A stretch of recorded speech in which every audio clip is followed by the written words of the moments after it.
Alrighty. Let's get myself all good to go here. Okay. Justin Hall is no longer part of the Toronto Maple Leafs. Yeah, indeed. Celebrate. Fire Steve Yzerman. Interesting. I've seen a lot of Detroit fans be pretty upset. I think I have a slightly different opinion on them. On how they did. We'll get to it. Hey Rick, how's it going?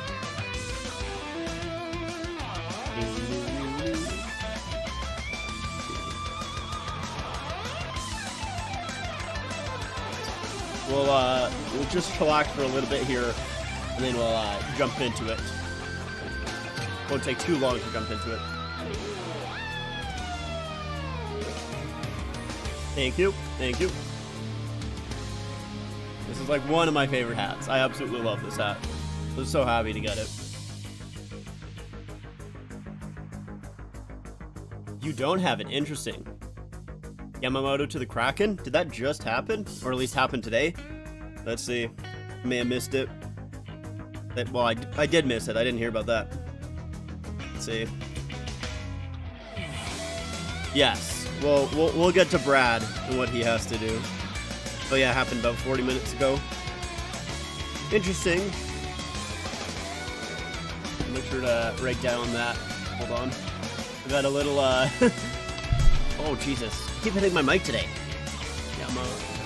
I want to pull up this as well.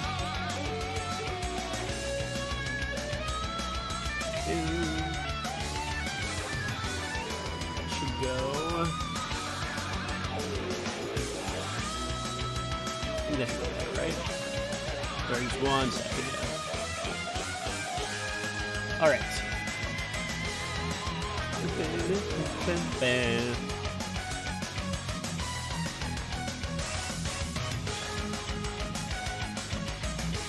It's all right, man. You're fine. Fine, Rick. Okay. I think we're just gonna get into it right away here. I'm gonna put on this music. We'll put it on pretty low. Don't want it to be very high. And I think if I just switch to this, we should be good. Right? Yeah. Okay. That music's a little bit too loud for me. Turn it down to like there. Please. Hold on. Me. Yeah, hopefully that's fine. I don't know. I just found some random background music because I wanted to have that for this today. Okay.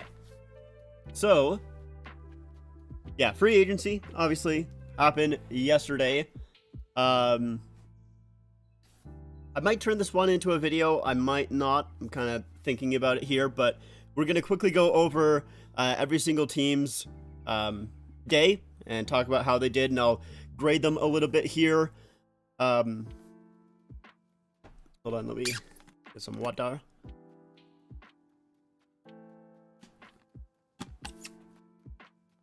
Yeah, I'm not gonna go super in depth with all of this. I'm kind of gonna go over it fairly quickly, as well as, you know, if you guys disagree with my ranking, that's completely fair. Honestly, I didn't watch too much hockey, or at least as much as I would have liked to last year. I basically only watched majority of the Leafs games. Well, actually, no, I watched every Leafs game. But like outside of the Leafs games, I didn't really watch too much hockey. So, you know, just wanted to put that out there. But let's go ahead and we'll start off at the very top with the Ducks. What's Justin Hall do actually good with Detroit? Yeah, maybe. So Anaheim, they signed Alex Killorn and Radko Gudas. Killorn got 4 years at $6.25 million a season. Radko Gudas at 3 years, $4 million a season. I hope I got all of the contracts and everything correct.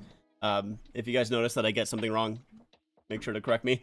But with Anaheim, so those are two fairly older players. Like Killorn, I think that takes him until he's 38, if I'm not mistaken. I mean, I guess we can quickly look it up here. Let's see. Alex God. Alex Killorn. Where's his sign? Lucky DB. Why did it go to wife first? I don't want that. I don't want his wife. Okay. Okay, he's 33, so it takes him until he's 37. Last year in 82 games, he had 64 points. So he still puts up a decent amount of points. Honestly, like, I think both contracts are expensive for the Ducks, but the Ducks have a lot of cap space. Like, a lot of cap space. Like, I don't even know if they're at the cap floor as of right now. And, I mean, they still have to sign Zegras, and I think they have to sign someone else as well, if I'm not mistaken. Let's see, Anaheim Ducks. Yeah, Zegras and Troy Terry as well. So, they're going to hit the cap floor with signing those two guys. But I actually like what they did, to be honest. It's expensive, but I'm going to put them into the A tier. Like, I think adding Killorn and Gudas, that's going to help their younger guys. It's a lot, but the Ducks have room. The Ducks have a lot of cap space to play with, so it doesn't really matter for them. And I think it'll work out in the long run. Who thinks that Bertuzzi and Domi to the Maple Leafs? I've heard that. I just can't really see Bertuzzi coming to the Leafs, considering I don't think he wants to play in Canada. Like, I really don't. So I don't think Bertuzzi is going to come. But I would like if Domi. I would like Domi for sure. But I don't know. I have a hard time seeing Bertuzzi coming to Canada. With Arizona, Arizona made a lot of moves. I don't think a lot of them really moved the needle a whole lot for Arizona. Because they got Galchenyuk at 1 year, $775,000. It's not really going to do too much. Bukestad, I think, is a good add at 2 years, $2.1 million. Zucker, he has 1 year at 5.3. Now,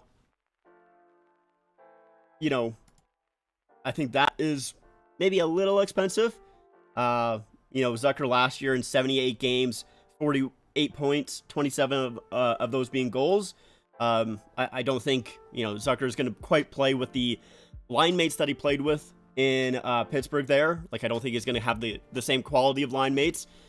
So, you know, I wouldn't be surprised. But at the same time, he's probably going to also play higher up in the lineup. So, make it a little bit more opportunity there. Stetcher, 1 year, $1.1 million. And Kerfoot, 2 years, $3.5 million.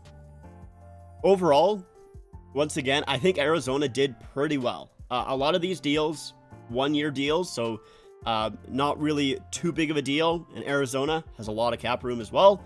So, like, I kind of like what they did, to be 100% honest with you. Yes, the Leafs now have nothing for Nazem Kadri, which is I mean, to be fair, the Nazem Kadri deal is what, like, it was like four years ago.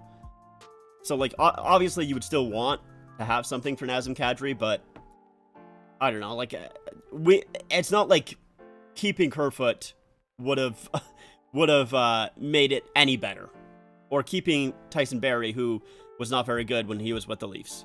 Like, it was a bad trade. Like, you could tell that the trade was basically bad from the first year. So, you know, I don't think it's a big deal. Let's move on, though, to the Boston Bruins. They signed Shattenkirk to 1 year, $1.05 million. Lucic back with the Bruins, 1 year, $1 million. Van Riemsdyk as well, 1 year, $1 million. And Geekie, 2 years, $2 million. Once again, with the Bruins here, you know, it is kind of like their last, like, it feels like they're trying to fill the void of, you know, losing Bergeron and Krejci, because it seems like neither of them are coming back. That being said, though, like, none of these guys, I think Geekie is the center. Am I correct on that? Yeah. So they have Geekie, but I don't think Geekie is really gonna fill out that, you know, first or second line center role. Like, let's see. Let's move on to Boston here. I'm trying to see who is going to be their center. So they have Charlie Coyle, Pavel Zacha, Morgan Geekie, and Patrick Brown. I don't love that center depth for the Bruins. But they did try and fill out around their lineup, which I think they did a okay job at it. But yeah, I like James Van Riemsdyk for $1 million. I like that. Lucic, yeah, can't wait to see Lucic and Reeves having a fight. That's going to be an interesting one for sure. I mean, the thing with Lucic, everybody was dunking on him for the past couple of seasons here, but it's because of his cap hit, right? Like he was making, what was it, like $6 million, if I'm not mistaken. What was his previous contract? Let me just make sure. Yeah, $6 million. So like that's a lot for what Lucic brings, but for $1 million, like that's pretty good. So I still think Boston needed to fill their center depth a little bit more, and maybe they'll try and figure that out later. But I think they did pretty good. I'll throw them in the A tier as well. Got a lot of A tiers here so far. Heard that Nylander wants $9.5 million from the Leafs. I heard that he wants double digits. That's what I was hearing, which is or at least that's where his camp started, which I think is fine. If his camp starts at if his camp starts at $10 million, that's understandable, but that's not what he's going to get from the Leafs. Leafs can't afford another double-digit player. That's just way too much for them. Moving on to the Sabres. They got Erik Johnson at 1 year, $3.25 million a season. Well, just for the 1 year, I guess. And then Connor Clifton at 3 years, $3.33 million. Just some defensive depth. Maybe a little bit more expensive than you would like. But once again, I think Buffalo is another team that, they got cap space, right? Let's see. Yeah, they still got $6 million in projected cap space, and they have all of the roster signed up. It's really maybe that Clifton deal that is a little bit more than I think you would like, but overall, I think they did okay, not bad. So I'll put them in B. Calgary. Now, Calgary didn't do anything yesterday. Today, they got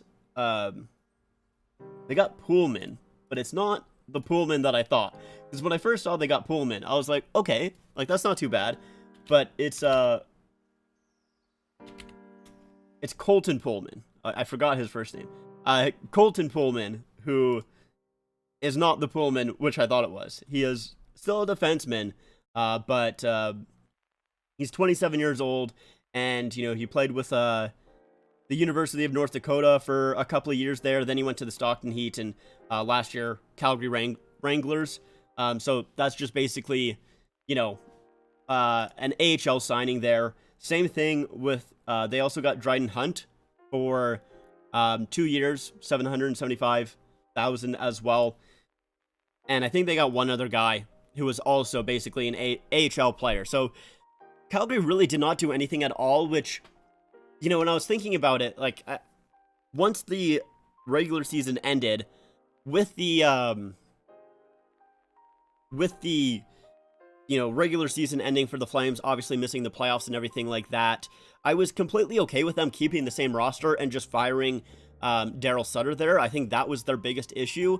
But, over the past couple of weeks here, we've heard, Tyler Toffoli obviously getting traded. And then it also seems like Elias Lindholm, as well as, Hanifin and even Michael Backlund. It sounds like they all aren't going to re-sign or don't really want to re-sign at the moment. So with that, I feel like they should make, some sort of trade. They should have done something. And they didn't do anything at all. And I don't know, if you told me, like I said, if you told me at the end of the season the Flames weren't going to do anything at the trade deadline or at the free agency, I would have been completely okay with that. The fact that, we're in the situation that we are right now, and they didn't do anything, I'm not as big of a fan, so I'm going to put them... I'll put them into the C tier for now. I might move them down, though. So Landon just came to see what the live stream is all about. I'm just grading the free agencies for each team. I know that the Ducks came out with their 30th anniversary. Also, you did a video about it. Do you like the jersey, and would you get the jersey? I like everything about the jersey except for the logo. The logo is the only issue that I have with that jersey, and it's really just the circular part of the logo. If they literally just had the duck head that is inside of the logo, if they just had that, I think I would like it quite a bit. But with that circular aspect to it, I don't know. I'm kind of iffy on it. I probably won't get it, to be honest. Maybe if it's on sale at the end of, you know, the upcoming season here, you know, when Adidas is just trying to get all of their jerseys, you know, out of stock and, you know, get ready for Fanatics coming in. Maybe at that point, but, you know, right now, nah, I'm not planning on getting it. But now we can move on to Carolina. So Carolina added Michael Bunting for 3 years, $4.5 million a season. I honestly like that both for the player and for the team. Michael Bunting can be very effective, you know, as long as he stays out of the box. And that was his biggest issue in Toronto, is, you know, when he was on the top line, you know, with Matthews and Marner, he was pretty good for most of it. Sometimes he did need to be sent down to the fourth line, but he kind of got, you know, his mojo back, you know, within a couple of games, and he was able to play on the top line again. The biggest issue with him is, you know, obviously during the playoffs, he got suspended there, but even coming up to the playoffs, he just could not stay out of the box for the life of him. So I'm wondering, maybe with Carolina, they aren't as focused on him, or, you know, maybe the coaching staff with Carolina, I feel like, is a lot more disciplined than Toronto. So maybe they kind of get him into gear there. So if he can stay out of the box, he's a very effective player, and I like him for $4.5 million a season. I think that's a good deal for him. You need to update the Coyotes logo of the Howling Coyote to the Kachina. Yeah, this was it's a list that I just found. I didn't make my own list here. It was a list that I just found, so I didn't bother. If it was my own list, I would have had all of this in alphabetical order, and I would have had the Kachina as well, but I was like, I don't need to do that. There's probably a list out there, and this was the first one that I found. If Nylander is asking for $10 million, the Leafs should trade him. I don't think they should, unless they cannot get him to get lower. I don't want Nylander at over $9 million. Like, honestly, if he signed like the Timo Meier deal, I'd be okay with that. But if he signs anything over the 9, yeah, I would probably say trade him. At the same time, though, you know, I'm fine with him starting at, you know, 10 mil. It's just wherever they go from there, that is where I could have an issue.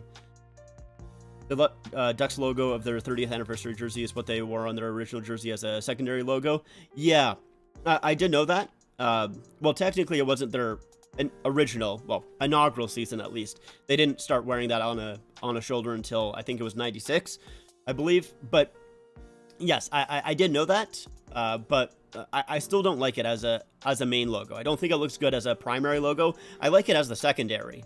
And like I said, if they took the circle away and just had the duck head as the logo itself, I would be fine with it. But with that circular logo, it doesn't work as a primary. In my mind, it works a lot better as the secondary logo. At least the way that's how I feel. Going back to Carolina, though, they also signed Freddie Anderson, $2 million, $3.4 million a season, and Antti Raanta, $1 million, 1 year, $1.5 million a season. So basically, they just re-upped their goaltending there, and I'm totally okay with that. I know some people kind of have issues with, you know, the injury history of Raanta and Anderson, and that definitely is the biggest issue with both of those goalies. But they're so good when they're healthy is the thing. Like, you know, Anderson, also I had issues with him being in the playoffs. Like, I always found him to be okay in the playoffs, especially when he was with the Leafs.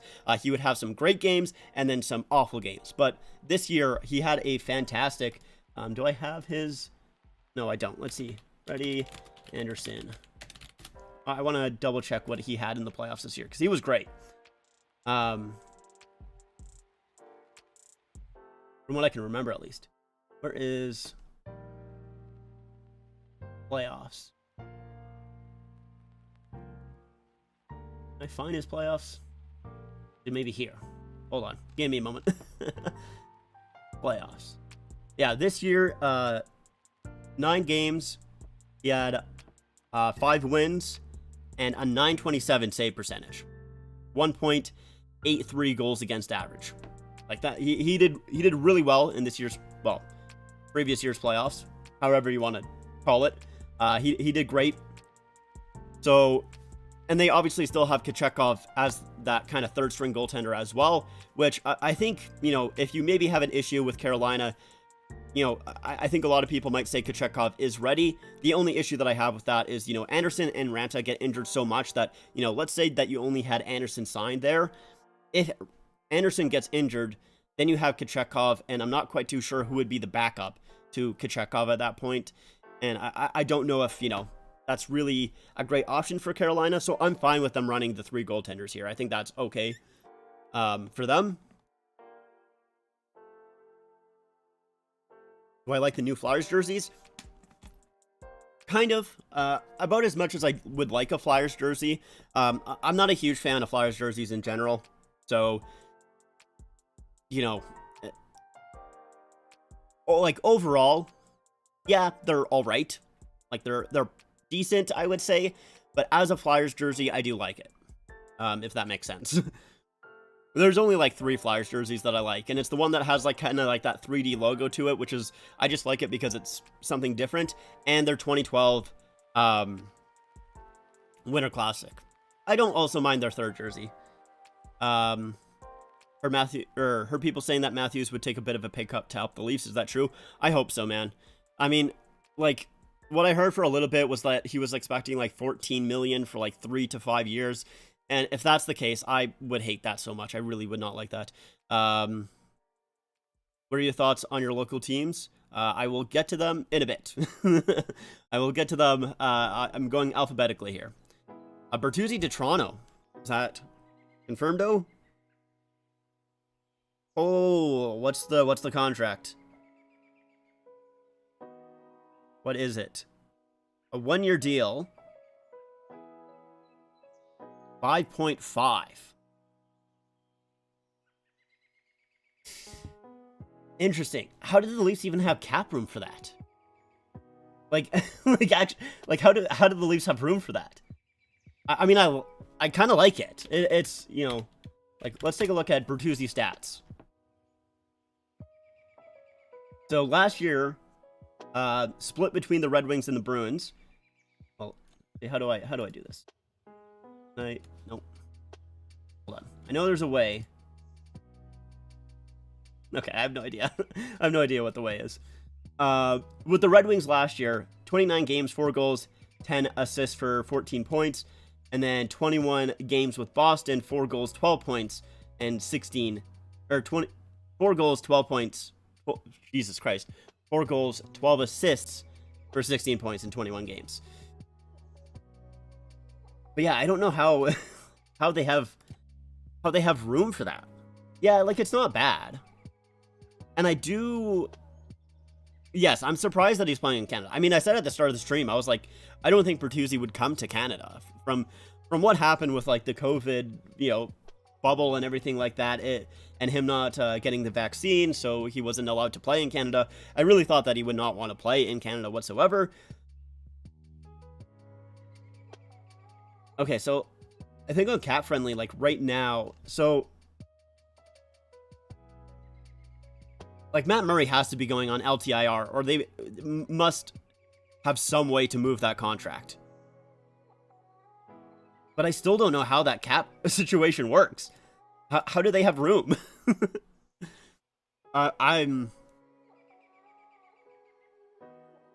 It's interesting. Yeah, I think Bertuzzi can definitely be that somewhat of that replacement of what we lost in Bunting. I just don't know how we have room for that. But yeah, no, I don't like Bertuzzi, so I'm glad that he's on my team. like I do not like playing against that guy, so I'm happy we got Bertuzzi, but like we still have to sign Samsonov. I don't know. I mean, they still got Brendan Pridham, you know, doing their cap shenanigans, so obviously they have room for this. Like, they're gonna find a way to make this work. So I guess I really shouldn't it really shouldn't matter that much. Seems like Bertuzzi only likes the original 6 teams. Yeah, apparently. Red Wings, Bruins, Leafs. But all right. I mean, I'm down for it. You know, it's I don't think it's like an amazing contract, but I'm happy that we got him. Anyways, I'm still on Carolina here. Finishing up the Carolina part. They also got Orlov for 2 years at $7.75 million, which I think that is quite a bit. Although it is only, I think, a $2.4 million raise on his previous contract. And last year with the Capitals, he had 43 games played, 3 goals, 16 assists for 19 points. Obviously, he's a defenseman, so, you know, it's not super great to just look at points. But in 23 games with the Bruins, 4 goals, 13 assists for 17 points. That's pretty good. So overall, though, I like what Carolina did. I think they did quite well, actually. I'd probably put them... I'm going to put them into the S tier for now. I think they've done the best so far. Yeah, there was talks about Max Domi. I just don't see how you fit Max Domi, though. I don't. Unless you make some other move to trade out Cap. Obviously, you know, Murray has to be going on LTIR or he's being traded. Like, that has to be the case. But yeah, like, I don't know. I'm not quite too sure. I wonder how, let's see, how everybody else is feeling in Leafs Nation there. Let's, I want to take just a quick look at some people's thoughts on it. Didn't know Brad's got that dog in him. W for Brad. I mean, people are liking it, which is very fair. The masculine urge to say we're back 20 minutes after saying it's over. Yeah, I think a lot of people are going to, I mean, because I saw a lot of people be super down on the Leafs after day 1. So I think this is definitely going to help Tree Living, you know, get some, you know, positive mentions his way in Leafs Nation. I wonder soon if we'll get news that the Leafs put Matt Murray on LTIR or have traded him, because I don't think we have the cap space. Yeah, I mean, it has to be. I think we're literally over the cap right now. I mean, unless I'm reading cap friendly wrong, we have negative $5 million in cap. Now, I could be wrong on that. But, which is fine, right? Like, you can go over the cap in the offseason, it doesn't matter there. But Murray's contract is only 4.6. So I don't know where, like, what's happening. Like, yeah, I don't know. Like, maybe some sort of trade has to be coming. So we'll see. We'll see what they do. Interesting for sure. We can quickly move on to Chicago. I think Chicago only signed Dodano for 2 years at $2 million. That's fine for Chicago. I mean, they're still going to be in their rebuild, right? So, like, them not making any huge moves at free agency here is fine. So, I'll put them into a B tier. Not bad. Colorado. So, they signed Miles Wood for 6 years at $2.5 million a season. So, that's a lot of years. Although, I mean, Wood's still only 27, so that takes him until he's 33. So, not awful. Last year with New Jersey in 76 games, 13 goals, 14 assists for 27 points. I don't mind the cap hit. It's just very, very long. They also signed Bowen Byram re-signed him. 2 years, 3.85 million. That's great. I think that's a good deal. And Drouin, who I think, let's see, last year he only played 58 games. The year before, 34. Year before that, 44. Like he's had some injuries, so he hasn't played a full season in a while. He signed for 825K. You know, I think that's fine. So, like, overall, I'll put Colorado in the B tier. I don't love the length of the Miles Wood signing, but outside of that, they did okay. Will the Leafs grade change now because of the Tyler Bertuzzi signing? Yes, it will. And we'll get to them. Columbus didn't do anything at all, at least as far as I know. I'll try and speed through this quicker so we can get to the Leafs, because it is what I want to talk about. Which, I mean, I guess I can just go to the Leafs right now, but I kind of want to do this in order. Columbus didn't do anything, but I also don't think they really need to do anything. But just because it's boring for them not doing anything at all, I'm putting them into the C tier. Screw you, Columbus. You didn't do anything at all. You made it boring. Dallas now. So they signed Sam Steele to 1 year, $850,000. Also Smith to 1 year, $1 million. Both just kind of depth guys. Not a big deal. But they did sign Duchesne. 1 year, $3 million. I think that is a great, great job. Let's see. Let's take a look at Duchesne here. Hold on. I thought I had his IMDb up, but I guess I forgot to pull it up here. Last year, 71 games, 22 goals, 34 assists for 56 points. The year before that, 78 games, 43 goals, 43 assists, 86 points.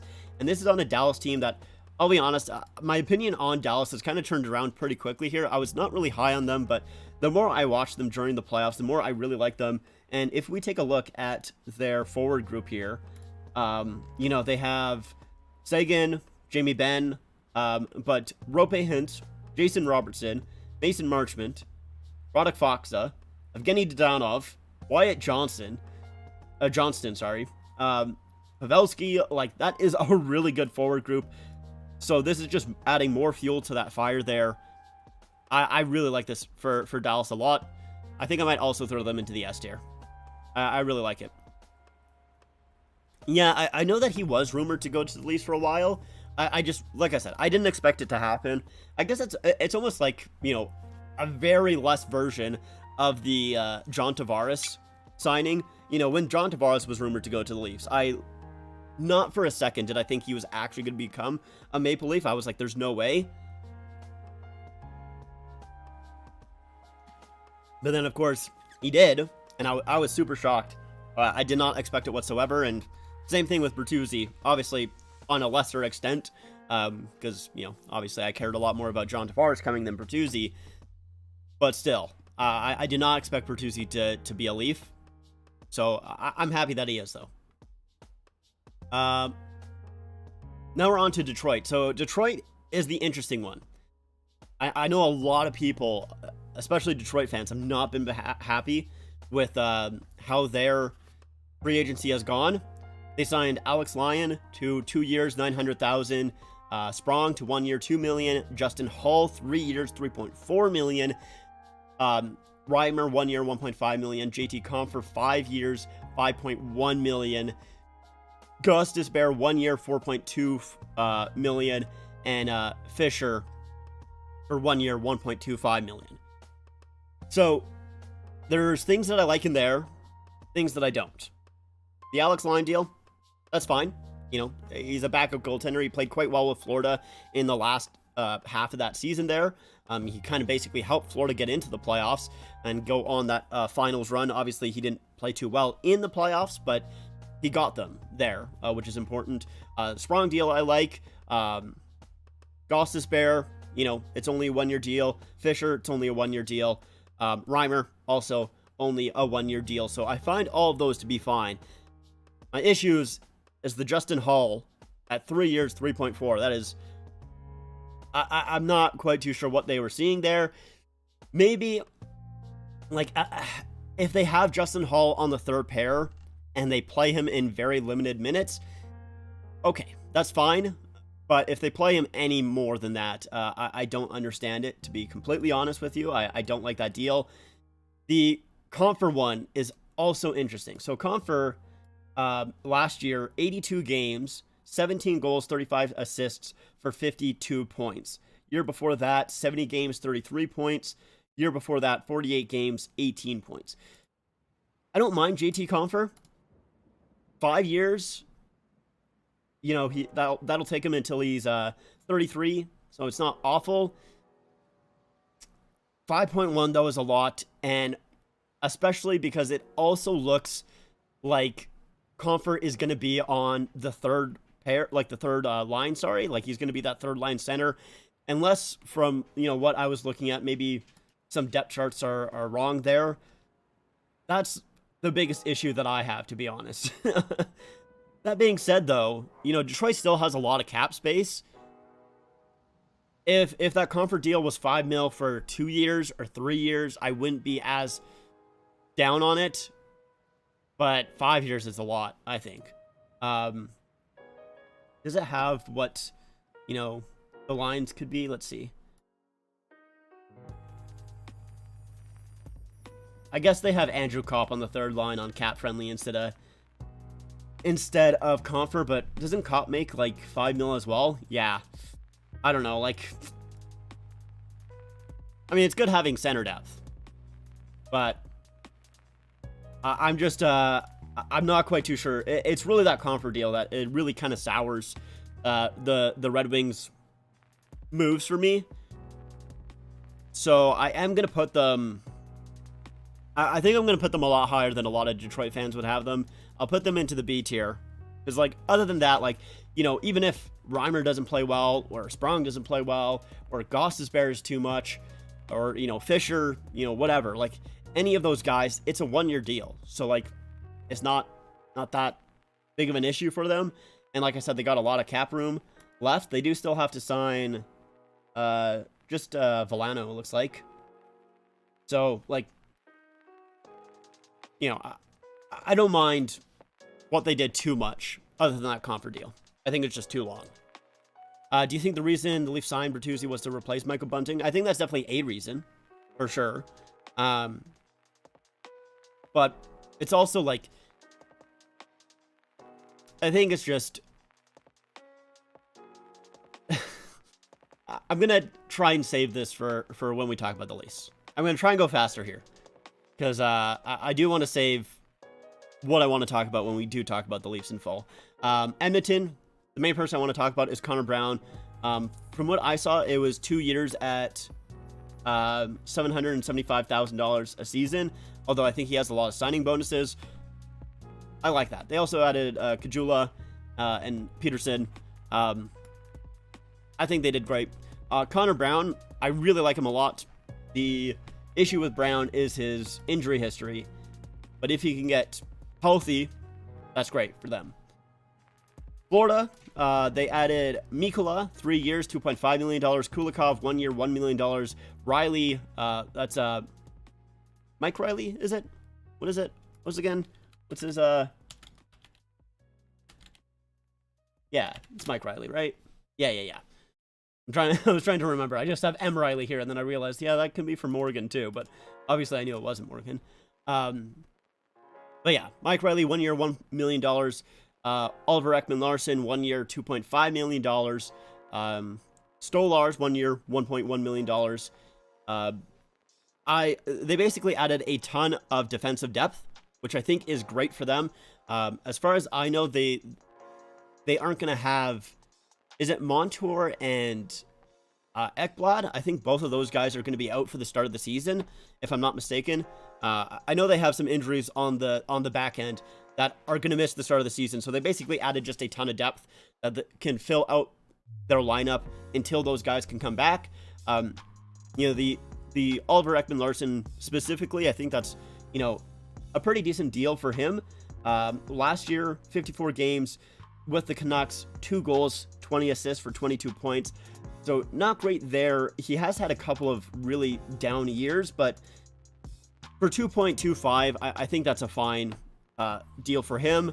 The addition of Stolarz there as well to basically have that backup, you know, well, basically the third string goaltender where Alex Lyon was, I think that's fine. We'll see, you know, kind of where Spencer Knight is at come the start of the season. They also added Rodriguez for 4 years, $3 million. I like that a lot. I think that was a great move for them. However, they did trade Duclair and a 5th-round pick for Lawrence. And hold on, do I have his? There we go. I was surprised at this. So Lawrence has 192 games played in the NHL, 20 goals, 20 assists for 40 points. I was surprised that they got rid of Duclair, but you know, I guess they kind of wanted to, like, was that just a little bit of a cap dump, I guess? Like, let's see. Let me look at how much Duclair was making. Yeah, he was making $3 million, which is basically what they gave to Rodriguez. So I guess they just thought that Rodriguez was the better player, and they would rather have him than Duclair, which I think is fine overall. So I like what Florida did. I think they made some pretty good moves. I would have them up in the A tier. We'll throw them. Sure, throw them right there. LA is an interesting one for me because they just basically added a lot of depth. Talbot, 1 year, $1 million. Trevor Lewis, 1 year, $75,000. They also added David Riddick, 1 year, $875,000, and they added England as well, 2 years, $1 million. So basically, just a lot of depth. My issue is that goaltending, man.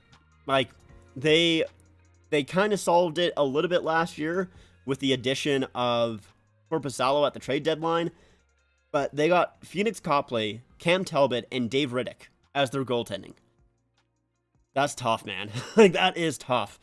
So unless they figure out something to do, like, unless they make some sort of trade here, I'm not impressed with, you know, obviously they did add Pierre-Luc Dubois a couple of days ago. Might have been over a week ago now. Trading away Iafallo and, oh man, who else did they trade away? Let's see. We can look. Dubois trade. Let's see. What was it? I don't know why I'm forgetting right now. They traded, yeah, Iafallo, Velarde, and Kupari. Velarde was the guy that I was really forgetting. It's expensive for the Kings. I like the addition of Dubois, though. Like, I think that was a good addition. But I think that's a lot, and they did not fix their goaltending. And that's a huge issue for them. I don't think Cam Talbot and Phoenix Copley is your goaltending duo. And I don't think replacing one of those guys with Riddick is going to help you either. So I'm actually going to put them into the D tier. I don't like what they did. They needed to fix their goaltending, and they did not do so. Minnesota just added some depth players. I mean, they don't really have cap space, eh? So, like, let's see. Unless I'm wrong on that, but I don't think they have a lot, eh? No, it says they still got 8. At least on cap friendly. Once again, maybe I'm reading this wrong, but it says they still got 8. So, I mean, I don't think they need to do too much. But them holding still, I don't know. We'll throw them. We'll put them same as Columbus. They didn't do anything, or basically didn't do anything, so it's kind of boring. Same thing with Montreal. Didn't really do anything. Pretty boring. I guess the C tier is didn't do anything, because I guess that's all of these teams basically did absolutely nothing. And Nashville is the interesting one as well. Nashville did a lot. The big names that they added was Ryan O'Reilly for 4 years at $4.5 million, Luke Schenn, 3 years, $2.75 million, and Nyquist at 2 years, $3.85 million. It's interesting because Nashville just bought out Matt Duchene and Johansson. So the fact that basically they traded or bought out some older guys and then are now bringing in some older guys, it's interesting. I don't mind what they did, though. Like, I like O'Reilly for 4 years, 4.5. Honestly, I wish the Leafs did that. I would have preferred, actually, if the Leafs signed O'Reilly. Luke Shen, on the other hand, I think that is a little expensive for him. And Nyquist, you know, I think that is not bad for him there. So I kind of like what Nashville did, but it's also just weird what they did as well. Like, it felt like they were going to go into a rebuild, and then they just didn't. So I'll put them at the top of B tier just because... No, I'll put them at the bottom of A tier. Because I like what they did. It's just weird, right? Potential top 6 for the Leafs next year: Bertuzzi, Matthews, Marner, Nyes, Tavares, Nylander. Yeah, I think that's probably how they should run it. Honestly, you could even... I mean, I know Nyes was great in the games that he played. But if you really wanted to, you could even have Nyes on the third line and Järnkrok on that second. I liked Järnkrok on that line with Tavares and Nylander when he played with them. So yeah, whether you have Nyes on the second line or third line, I think it definitely helps out their left side quite a bit. That's for sure. That is for sure. Next, we have New Jersey. They re-signed Bastian, 2 years, $1.35 million. Yeah, that's fine. They also added Källgren, obviously, who was with the Leafs. That is just basically a very depth goaltender, you know, your third stringer. And I thought Källgren was a pretty good third string goaltender, so, you know, I think the Devils did fine. I'll put them, sure, top of B tier. They did all right. Didn't add anything huge, but they did pretty good. Islanders were interesting. Why were we at 3 at free agency? That would be D. I mean, I could have them at D. For some reason, my C tier is basically the teams that didn't do anything at all. It wasn't intentional. It's just kind of how it went. They might move down. We'll kind of see that. Because, I mean, they didn't do anything. They added, I don't know, some guy like Keeper, I think, or something like that, who, you know, is basically just an AHL. They definitely could be in D, but I could also put, you know, some of these teams. I'm having them in C for now. I might move them. We'll see. With the Islanders, they didn't really sign anyone, but they re-signed a lot of people. Varlamov, 4 years, 2.75. I don't mind the 2.75, but the 4 years, that's a lot. Mayfield, 7 years, 3.5. That's a lot of years. And Engvall, 7 years, 3 million. That's also a lot of years, man. Like, that is... It's not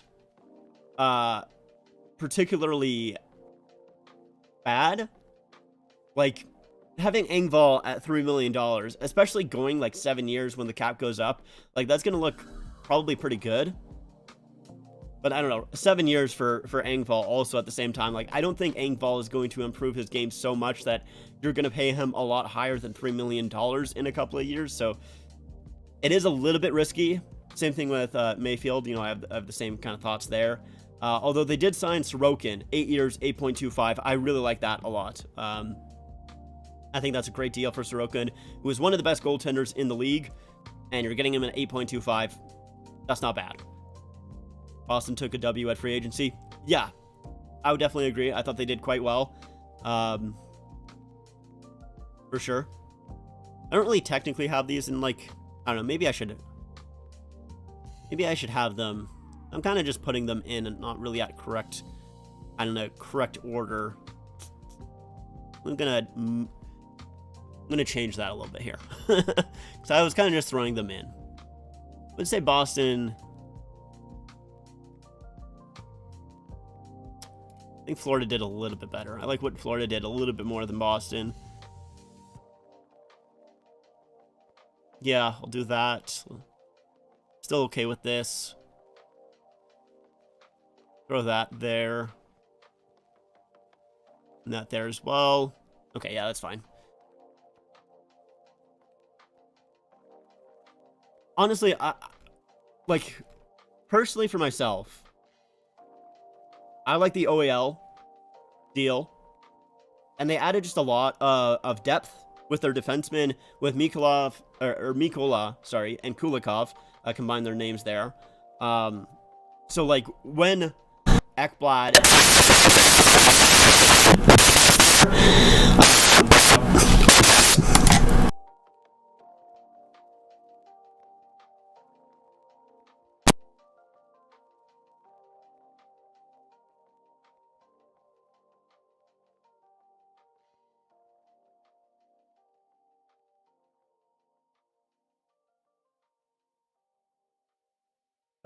Okay. Sorry about that. I don't know what happened to my mic there. Yeah, I'm sure that was extremely loud. I very much apologize. Cause yeah, I was looking at my mic and all I saw was just it went full red. So sorry about that. Yeah, yeah, I'm sorry. I apologize for that. They also added Rodriguez as well. So, you know, not saying that Boston did bad, but, you know, adding Shattenkirk and Lucic and Van Riemsdyk, all of which I think are good deals. They're only one-year deals at $1 million, which is pretty cheap.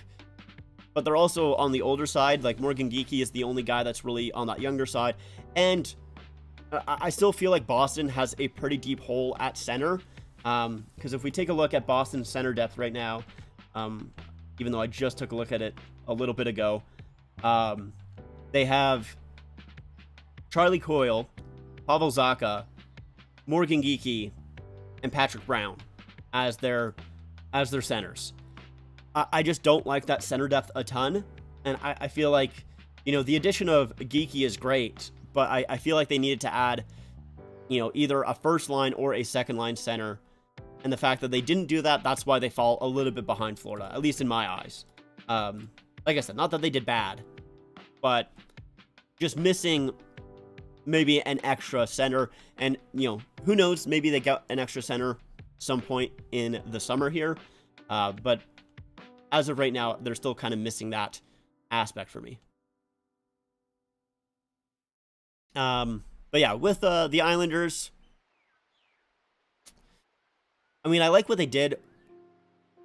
I don't know. I'm going to put them behind Detroit. I feel like just the length on some, like the deals themselves, at least the money amount I like, but the term I don't on a lot of those deals. So actually, I'm going to put them at, I might even throw them into the C tier. I'm going to put them here for now. For now. Maybe I'll come back to them. Montreal should go for a veteran that can help the young guys. Yeah, I would agree. I mean, they definitely don't need, they got their young players. They definitely just need some veteran help there, for sure. The Rangers, they added Eric Gustafsson, 1 year, $825,000. Benito, 1 year, $800,000. Quick, 1 year, $825,000. And Wheeler, 1 year, $800,000. So even though, you know, it's only 1 year, all of these are, you know, almost league minimum deals for guys that I think are, you know, pretty good. Like Blake Wheeler at 800 and yeah, just 800,000. Like that's a guy, that guy had 72 points or 72 games, 55 points. That's pretty good. Having 55 points in 72 games and then getting 800 grand. That's a really good deal for the Rangers there. My only issue is that their backup is now Jonathan Quick, and Jonathan Quick did struggle last year. So, but now only being a backup and having to play, like, he's only going to play, like, what, like 20 games? Like, Shesterkin is going to play majority of the games there. So, you know, only having Quick for 20 games, I think he'll be fine for the most part. I really like what the Rangers did, especially that Wheeler deal. I think that Wheeler deal is phenomenal. I might put him into the S tier. Luke Shen signed with Nashville. He signed Nashville. It's a little bit expensive. 3 years, 2.75.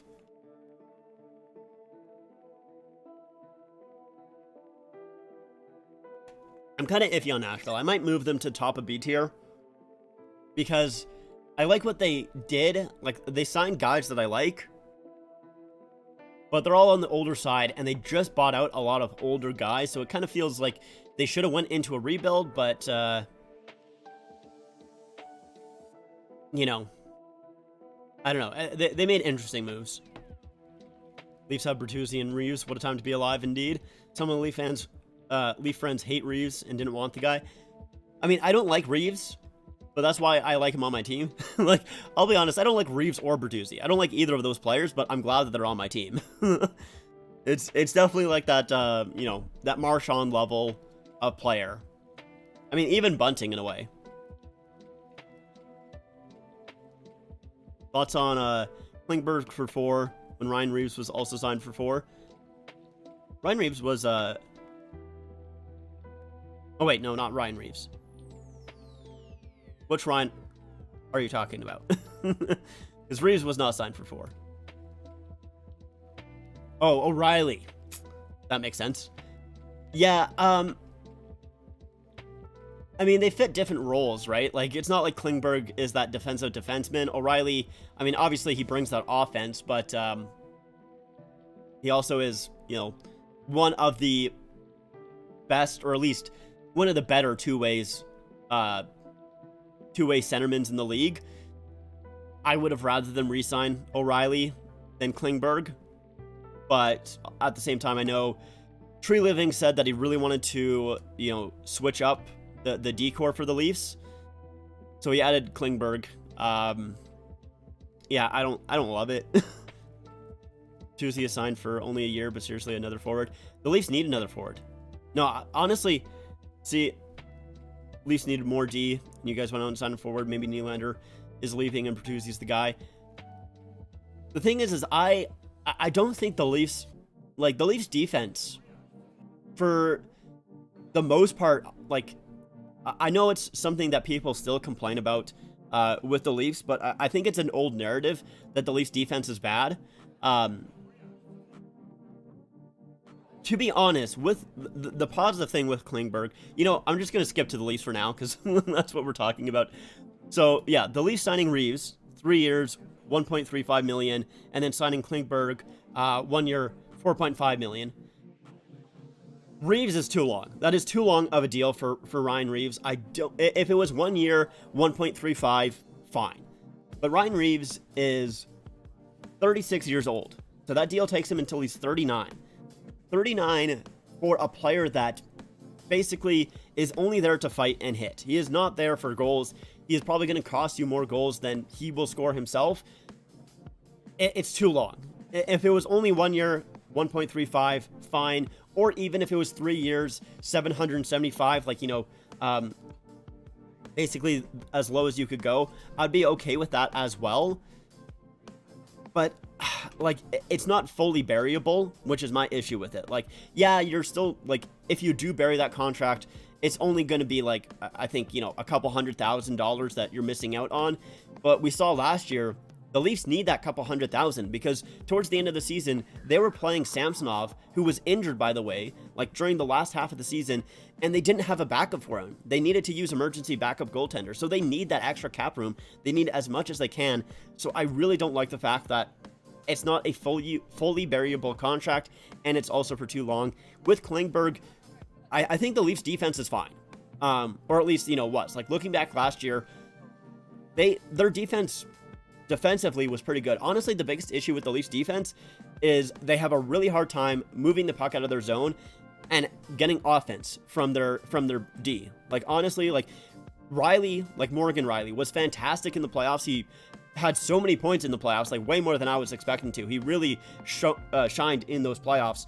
But we did not see that during the regular season with Riley. He was not very good during the regular season. So my issue is that, you know, I like adding that offensive defenseman for the Leafs. I think that is pretty okay. But I don't know, like, I'm still kind of iffy on the deal, honestly. I like Luke Schenn. Yeah, Luke Schenn. And I wanted the Leafs to bring him back. However, I feel like the contract he got from Nashville was a bit expensive. Last year was only making $800K, 100%. If Schenn was only making you know, if he was making less than $1 million and the Leafs didn't sign that, I would have been pissed. But him getting, what was it, 3.25? Is that what he got? 2.75. Him getting 2.75 is way too much. The Leafs could not afford that whatsoever. Heavy Dallas fan. Just remember, Klingberg is horrible on defense. Like, it's exposed him hard in the Wild series. That is fair. When I heard the Leafs were signing Ryan Reeves, I was like, I didn't mind it. But when I heard 3 years, I was like, what? Yeah, it's way too long. I really don't know what Montreal's going to do next season with them being quiet. Maybe they're up to something, but we don't know about. Yeah, they could be. I mean, I think the Atlantic is going to be really interesting next year because, you know, obviously with the past couple of years, it's basically been it's basically been Toronto, Boston, and Tampa at the top. Florida has snuck in there over the past, 2 seasons. But, it's basically been those top 3 teams. And then you have all of the other Atlantic Division teams like Montreal and Buffalo, Red Wings, and Ottawa, who have not been very good. So, like, there's been a huge separation. I think that gap closes this year. I think, Buffalo is going to be a better team. I think Detroit's going to be a better team. Ottawa's going to be a better team. And Montreal. I think they're all going to be better teams. Like, they're not going to be as bad as they were previously. So I think it's going to be interesting for sure. Bigger stats are at 0% on even defense. He's pure offense. Yeah, like it is a little bit steep for sure. I would agree with you. I think it's a little bit too much for Klingberg, but I don't mind the addition of Klingberg. Like I said, I think the Leafs defensively have actually been pretty good over the past couple of seasons. They've just had a really hard time scoring any goals from their defense. Like, I mentioned it quite a bit in my live streams when I was watching the games this past year, but like, they have a really hard time, I feel like, getting that puck through to the net. And so the addition of, Gustafsson I liked because it was more of, an offensive, like, at the trade deadline last year, it was more offensive minded. So like, Klingberg, like, he got,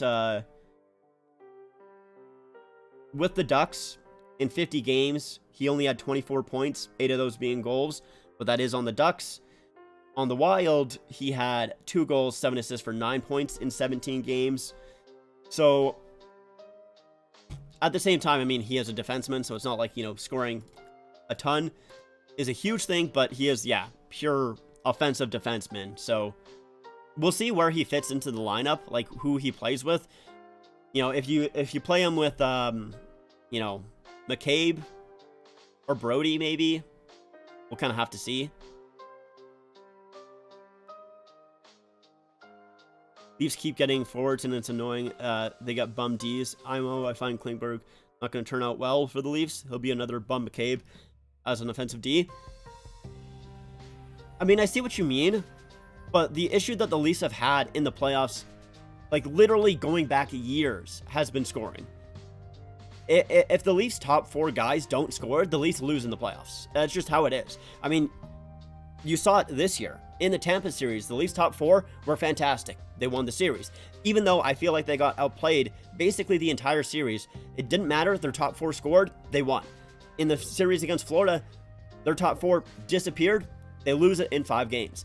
It all comes down to how their top 4 plays.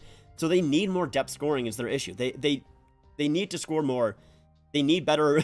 Like, the Leafs have constantly, tinkered with their bottom 6 guys, adding in, Simmons and, Noel Acciari and everything like that. And even though I do like, those guys, Simmons a little bit different than Noel Acciari just because he's older. Their depth scoring is so bad. Like, I liked that the Leafs re-signed David Kampf because he is a very good defensive forward. Like, I really like him a lot, but he doesn't score.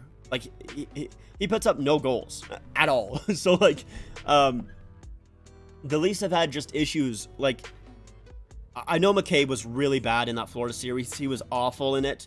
honestly, like the whole team was bad in the Florida series is the thing. Even Brody had a bad series against Florida, and Brody like is never bad. Like I think that's the first time that I've seen Brody with the Leafs and gone, what is he doing? What are you doing, Brody? Almost every, like, it's a very rare thing for me to not like Brody's game, and he had a bad series. Like, the Leafs as a whole had a bad series, so I'm hoping that it's just because McCabe was a little bit new to the system or something. I'm not really quite too sure. I'm fine with them not adding too many defensemen. I don't think their defense is their biggest issue. I'm not going to say it's not an issue, but I don't think it's their biggest issue. And they might even still make some moves, because Brad Treliving said that he did want to overhaul the defense, and the only thing that he's really done is let Hall go and added Klingberg, so not like he's done a lot. Well, Shen as well and Gustafsson, but those were more rentals, I would say. Another thing, as well as Klinger's way past his prime, yes. Last time he was truly good was 2018, and he hasn't really been himself after that. Yeah, like he is, yeah, like I mean, he's 30, so he's not that old, but yeah, like he definitely is not in his prime for sure. They have Nylander, Marner, and Matthews and not scoring. Yeah, I mean, like, it's why I wanted them to trade one of their top 4 guys this past offseason, and why I was kind of upset that Dubas left. Well, Dubas was fired. It's because it seemed like Dubas was willing to trade one of those top 4 guys. With Treliving coming in, that wasn't the case. So they're running it back again. I mean, I'm not happy with them running it back, but it's what they're doing, so I don't know. We'll see. I'm not glad that Bunting is gone, but I knew that we wouldn't be able to sign him. I mean, the only issue with Michael Bunting is that he, like, in the last half of the season, he just took way too many penalties. Outside of that, I really like Michael Bunting a lot. Maybe with Carolina, you know, he kind of smartens up a little bit and doesn't go all crazy mode. Because I think Bunting is a really good player as long as he stays out of the box. But, you know, he had his issues towards the later half of the season. I'm happy that we didn't sign him to that price that he got, but I think he's going to do well in Carolina. Something that has raised some questions to me. There's some cheap 30-point guys you can pick up for $800,000. Would be great. But it seems like they just dump it into the top 4. Yeah. For sure. Like, my main, the thing that I'm scared about the most is Nylander signing for $9 million plus and Matthews signing for $14 million for only like 3 to 5 seasons.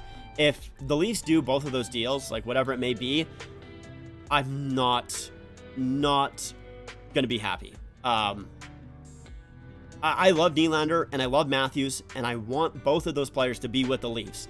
However, I just don't know how they can continue to have Matthews, Marner, Tavares, and Nylander all making, like, they haven't been able to make it. They just made the second round this year. And they only won 1 game. And now they're supposed to all get raises and they're supposed to be better. I just don't know how that makes sense.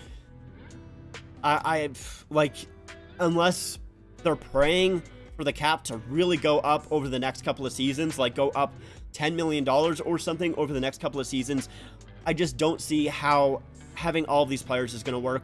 I was fine with them trying it, like, for a while, but this season to me is the end point where I cannot support having those 4 guys on a team anymore. It's just, we just know it doesn't work. It just doesn't work. So I don't know. I was in the shower.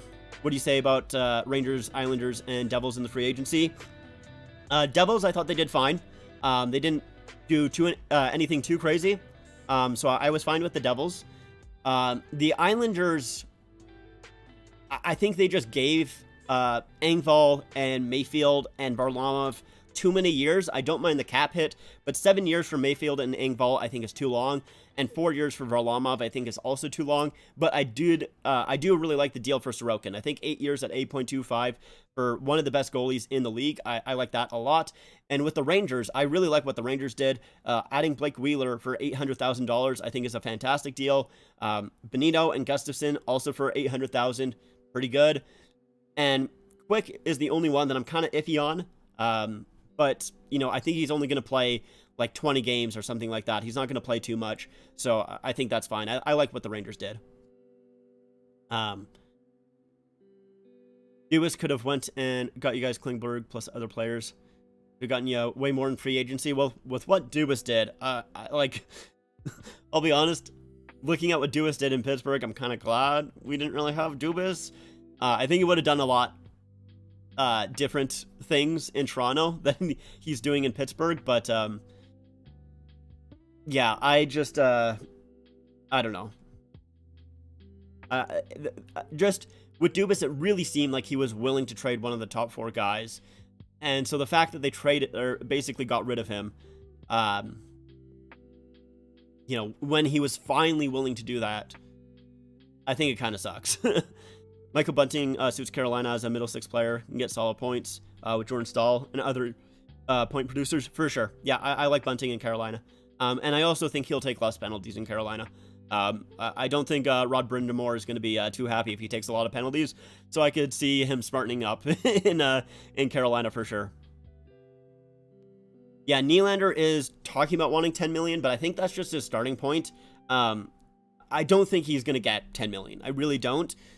I'm scared that he's going to get 9 million though. If he signs anything below 9, I'm okay with that. Obviously I would prefer like somewhere around 8, not like, sorry, and not like 8.8. But yeah, I don't know. Like I just I don't see how making how any of these players making more than they are right now, any of the top 4 making more than they are right now, I don't see how that works out for them. Some Leaf fans think the Leafs are going to be horrible this year and not going to be good as last year. Nylander want over 9 million. I don't see him signing less. If Nylander wants 9 million, I want Treliving to trade him. Yeah, I mean, he does have a modified no trade clause. I think he submitted a 10-team list that he could go to, if I'm not mistaken. Right? Let's take a look here. Oh no, he submitted a 10-team no trade list. So 10 teams that he doesn't want to be traded to. He submitted that. But yeah, I just don't see how you can have Nylander at 9 mil, Marner making 11 mil, Tavares making 11 mil, and Matthews probably making 13, 14 mil. I don't see how you can make that work. I don't get it. I just really, it's going to be tough. Him starting at 10 million, like him asking for 10 million, I'm fine with him starting it there. But obviously, like, I don't think he's going to end up at 10 mil.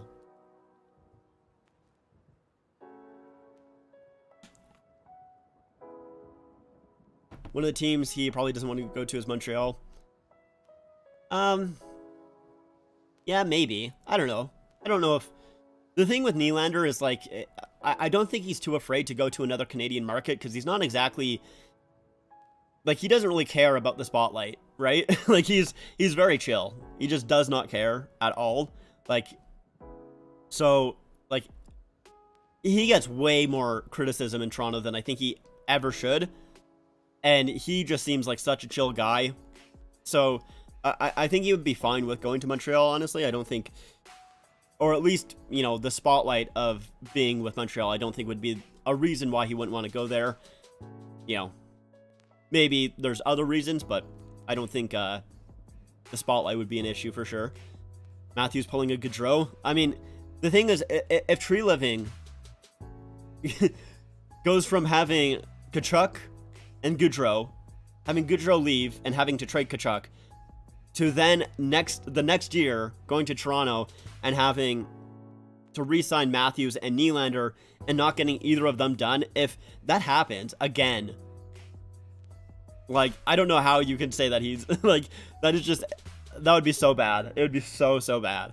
I mean, the thing with Matthews is Matthews has Toronto by the balls. He can do whatever he wants with them. Like, if Matthews wants to sign 14 years for $14 million for 3 years, he could easily do that. And the Leafs would just have to say yes, because, like, what else are you going to do? Are you going to trade Matthews? Well, he has a no movement clause, so he would have to agree to it. Okay, well, like, then you just let him walk? That would be the worst thing. Like, he is the best player that the Leafs have ever had. Matthews is. So, I just, yeah, I don't know. I really hope that Matthews does take a team-friendly deal. But that's the only way that the Leafs are really going to get out of this, to be honest. We'll never learning. They're just going to be in limbo until all of them retire. It does kind of feel like that way. It does kind of feel that way. And yeah, Matthews 100% has all of the leverage. Yep. All, like, Leafs, because, like, what are the Leafs going to do? If they don't sign him, like I said, he walks. And so you lose the best player you've ever had. And you can't trade him.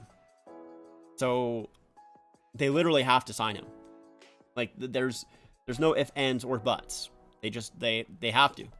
He has all of the power in the situation. Well, he has a no movement clause. Well, I mean, they can't trade him, like, literally as in he has a no movement clause, and figuratively, where it's Austin Matthews, he's the best player you've ever had. You can't trade that guy. Like, it's just... Because, like, okay, so you trade Matthews. In what world are you winning that deal? There's no world. Like, you just aren't winning. You aren't winning a Matthews trade. You're going to lose it every single time. So, I just don't... Seeing it... I just don't see it as a positive. But anyways.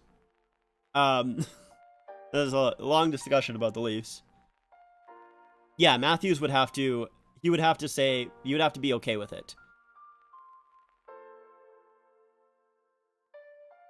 Let me just double check, but yes. So it prevents a team, yeah. Prevents a team from trading them unless they give strict permission.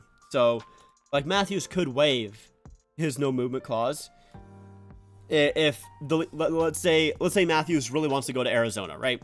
Because, you know, that's what everybody has been saying.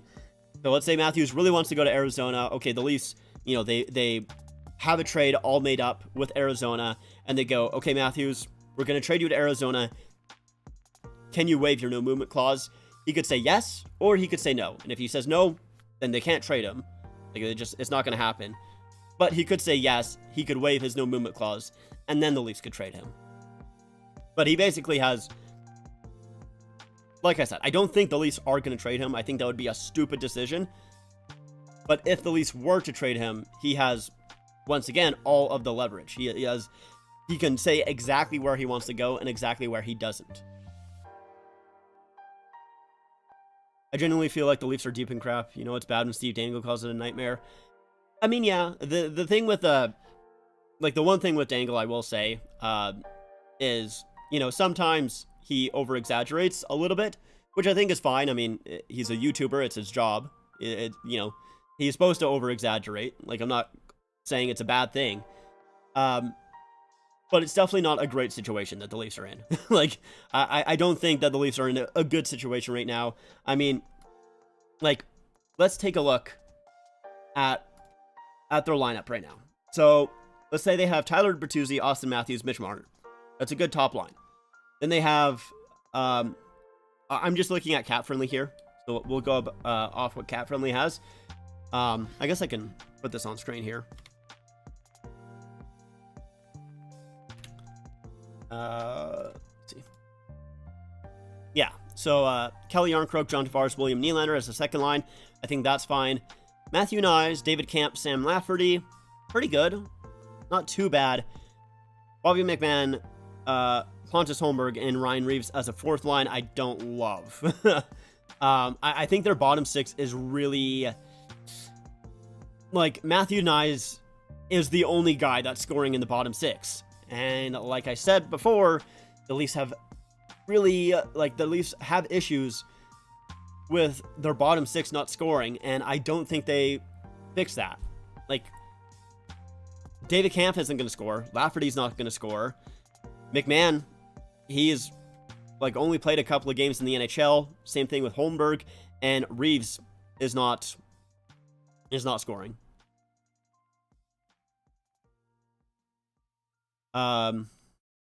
Leafs would have to try and get Matthews to waive his no movement clause if they know they can't get a signing done. Yeah, I mean, if they can't sign him, if they see that they can't sign him, they have to trade him, because they can't lose. Like, on the list of what they can and can't do, the lowest is they can't leave him. They can't let him walk for nothing. The second lowest is they can't trade him. But if they aren't able to sign him, you have to trade him. You have to.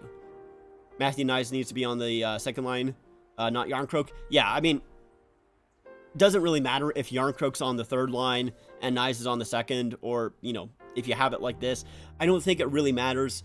You still have the same issue of basically having no scoring in your bottom six. I don't think it changes too much. Like I said, I was just going off what Cap Friendly has here. So, you know, I don't think it's exactly what the Leafs are going to have as their starting lineup when the season comes along, but I would probably have Knies as that second line winger over Järnkrok, but I also liked Järnkrok as well. Like, I like Järnkrok as that second line winger when he played there, because he played there for a good portion of the year. Where did I find the line things in Cap Friendly? I'll show you. I will show you. So, I guess I should probably go back here. So if you just click on a team and go depth charts, right there, it gets you to the lines.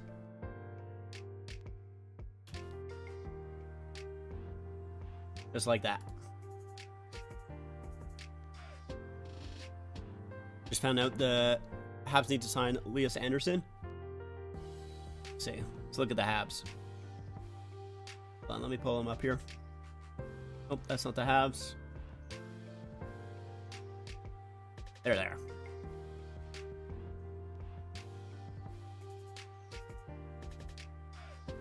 Yeah, so Newhook's also an RFA. I didn't realize Newhook was an RFA. They'll need to sign him as well. Interesting. Ooh. But yeah, anyways, overall for the Leafs, after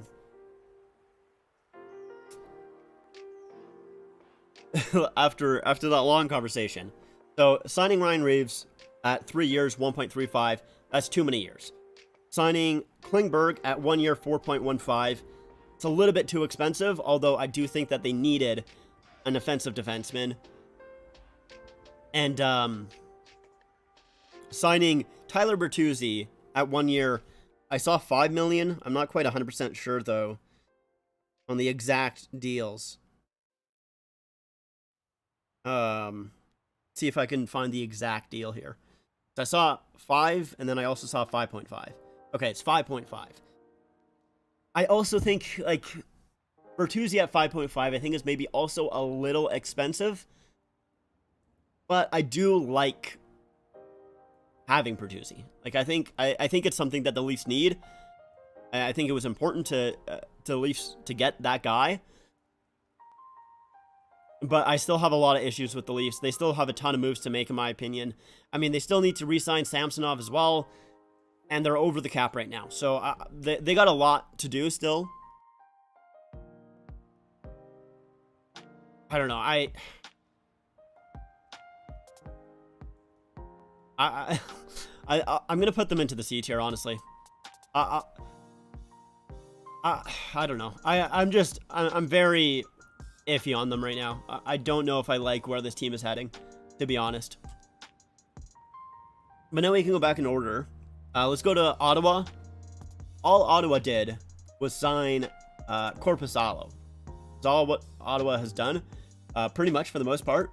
Last year, Korpisalo, when he played with Columbus in 28 games, he had a 913. He had a pretty good run with LA, though. 11 games, 921 save percentage. So he definitely improved getting to Los Angeles. And I do think that the Senators need a goalie. But 5 years at $4 million for Korpisalo is quite a bit. But, like, who's Ottawa's...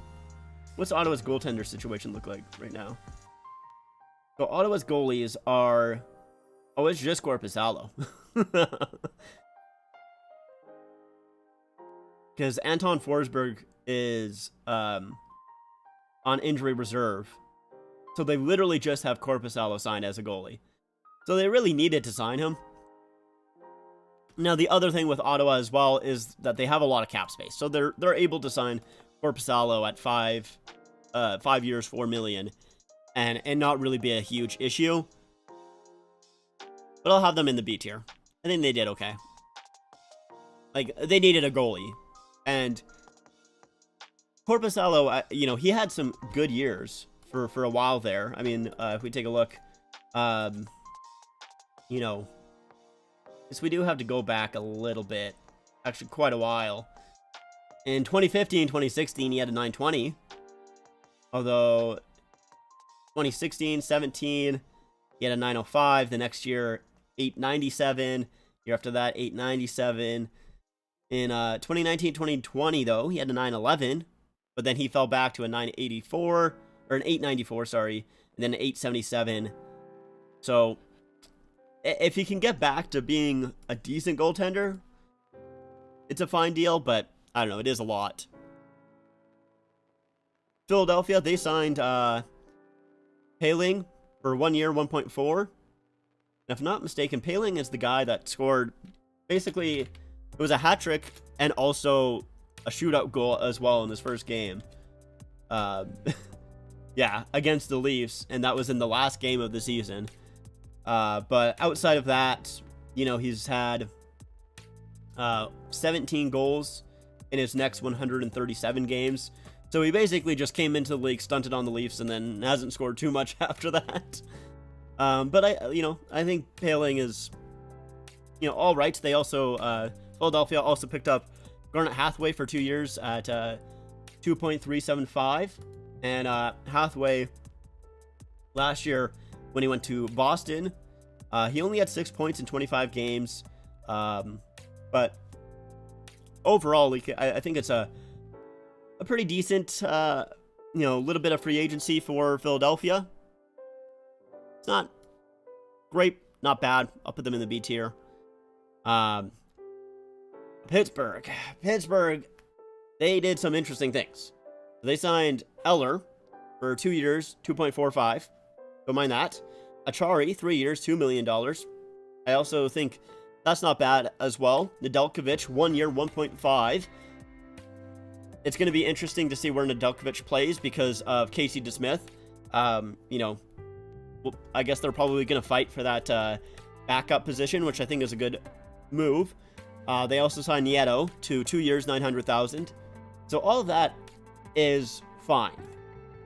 Issue that I have is that the Penguins also signed Jarry to 5 years at 5.375. And they also signed Graves to 6 years at 4.5. That's a lot, man. like that's a lot. Like, we look at Tristan Jarry's numbers here. Once again, I thought I had him pulled up, but I guess I did not. Jarry last year had a 909 save percentage in 47 games. The year before that, 58 games, 919. The year before that, 39 games, 909. So it's almost like he has... It's funny, because looking at it here, the year before that, 909, he had 921. The year before that, 887. Year before that, 908. So it's almost like he has a good year, bad year, good year, bad year, good year, bad year. So this was probably his bad year. So maybe next year he has a pretty good season.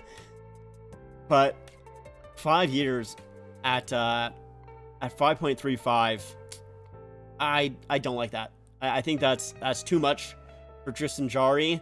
And he is a goalie that has struggled in the playoffs for the Penguins as well. So, keeping him as your starting goaltender, I don't like it. I don't like it. And then having Ryan Graves there for 6 years, 4.5, that's a lot. Like, if you're going to sign Graves to 6 years, 4.5 is a lot to have him at. But once again, something that, I brought up, the Penguins, or the salary cap is supposed to go up next year by like $4 million. That's what a lot of people are saying.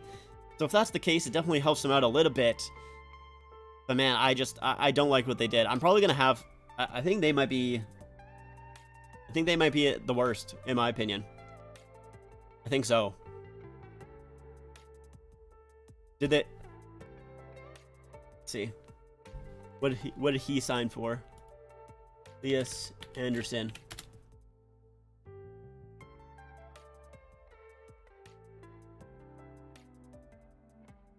He's a 7th overall pick?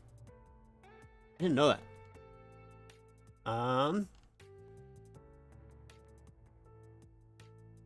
775? Is it just for 1 year? I'm gonna see if it's just 1 year or not. But yeah, I mean, you take a chance on that for sure. Like, why not? He hasn't, in 110 NHL games, he only has 17 points. But, I mean, you take a risk on that. Why not? I mean, you just hope it works out. Yeah, exactly. Doesn't have a ton of points, but if it doesn't work out at the NHL level, you can throw him down to the AHL and bury it completely. Yeah, it's a good deal for the Habs. I'll keep him at C tier for that. I'll keep him at C tier for that. St. Louis now. So, St. Louis didn't really do too much, which I'm kind of surprised at, because I really saw St. Louis as a team that, had a down year this year, but they would bounce back. But they basically signed Subban for league min, McEachran for league min, and 2 guys that have like barely played in the NHL for league min as well. Like, they've signed some guy named Joshua Jacobs, who has only played 3 NHL games. He was a number 41 overall pick in 2014.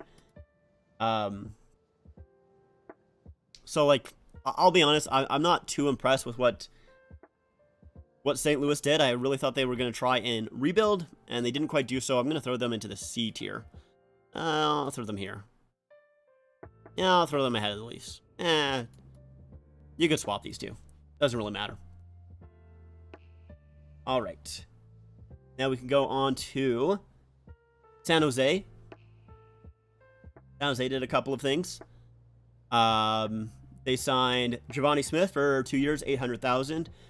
Kyle Burrows for 3 years, $1.1 million. And Mackenzie Blackwood, 2 years, $2.35. And they also, like I mentioned when I was talking about Florida, they got Anthony Duclair, and they traded away Stevie Lawrence and a 5th round pick. So I think they did pretty good, honestly. Burrows is kind of just that. I don't think he's going to play very high up in the lineup, but not bad. And Blackwood, just getting some goaltending there as well. Who is San Jose's goaltending situation? What's that looking like? So they got Kaapo Kähkönen and Mackenzie Blackwood. So I would assume they would probably go, 1A, 1B type of situation there. Blackwood last year played a little bit in the AHL, only 2 games. But he struggled a little bit, Mackenzie Blackwood has, over the past couple of seasons. He was really good when he first came into the league, but, 892 in 2021, 2022, and in 2022, 2023, 893. So Maybe San Jose is hoping that he can kind of turn around his luck. But I like what San Jose did. I'll put them right there. They did all right. Seattle, they got Dunica and Dumoulin. I think those are, you know, two solid players, as well as Yamamoto. I didn't see what Yamamoto signed for. How much did Yamamoto get? I'm assuming not much. 1 year, $1.5 million. Yeah, like that's fine for Yamamoto. Obviously, you know, he had his struggles in Edmonton, so hopefully just a change of scenery could help him out there. And I think actually he would be a perfect fit in Seattle. They are definitely, they're a very depth-heavy team. You know, they still don't really have a main star player, which has worked well for them, or at least worked well for them, you know, this past season. So we'll see if that, you know, kind of system can continue with Seattle, and I think it will. So I like what they did. I'll throw them ahead of the Avs.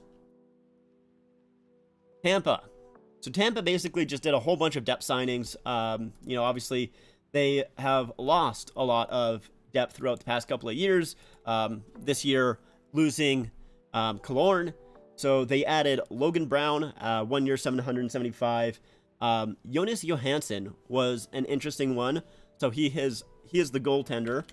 So he'll be the backup. Johansson. Let me just pull up his page here once again. That's another guy I thought I pulled up his page, but I guess I did not. Man, he's played in a lot of places. Wow.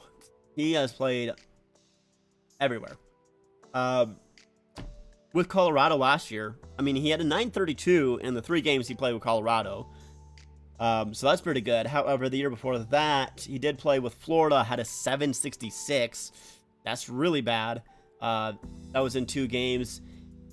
In 9 games the year before, or in 9 games the same year, so that 2021-2022 year with Colorado, he had an .885.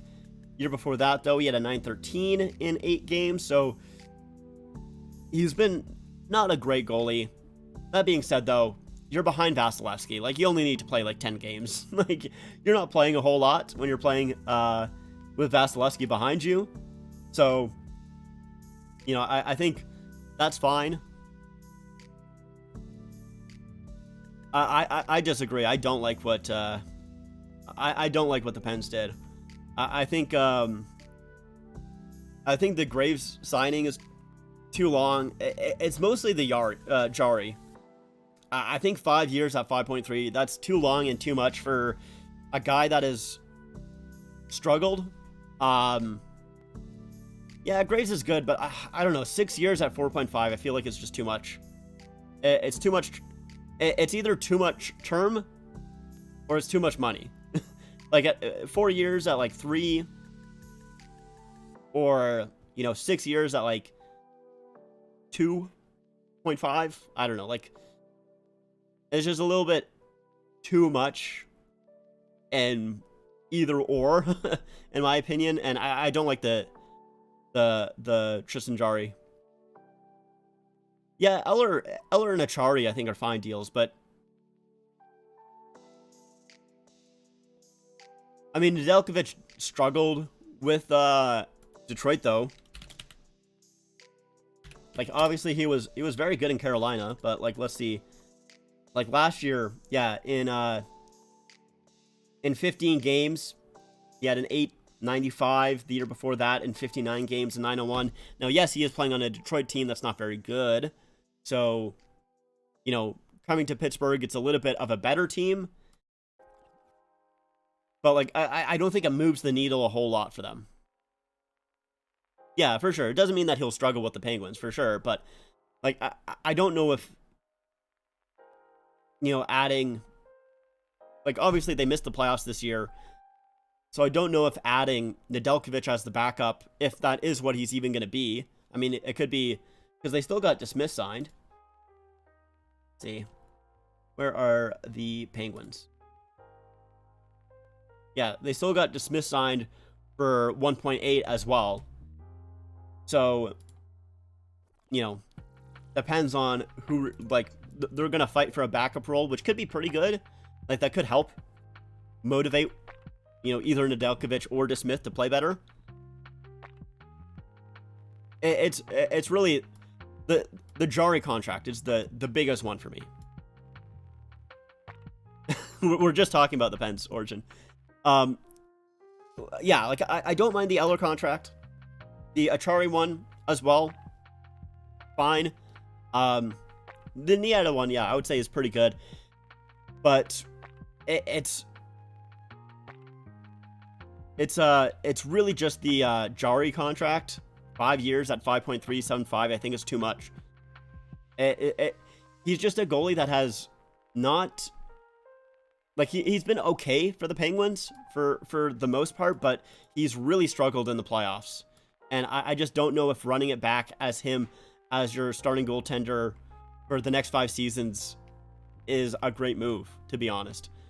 Nedeljkovic as a backup, either him or Casey DeSmith, them finding it out, I think that's fine. I don't know. It's really those Jarry and Graves contracts that I feel like are the biggest issues. And like I said, I think like Graves he's a good player, but I think 6 years is just 6 years at 4.5 is too much, in my opinion. And maybe I'm wrong on that. I can be completely wrong on that. And maybe we